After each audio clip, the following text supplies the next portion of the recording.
Now back to the handheld releases, we have Metroid Prime Hunters. It is another 3D Metroid game, but on the DS.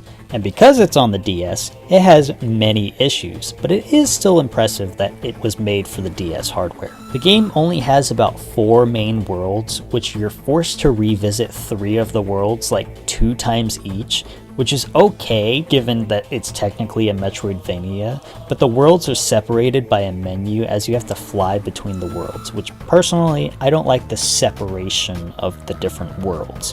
When revisiting each of the worlds, you get to the point where you have to fight the same 2 to 3 bosses over and over again, and they get old pretty quick.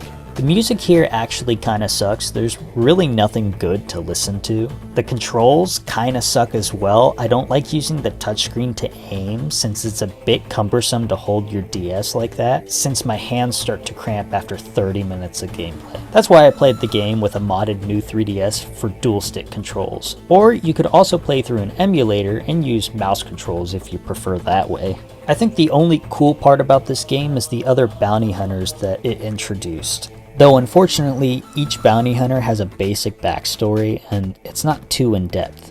However, we did get Sylux, and although we still know next to nothing about Sylux other than that he hates Samus and the Galactic Federation, it's cool that he will be a part of Metroid Prime 4. But again, we still know nothing about the guy.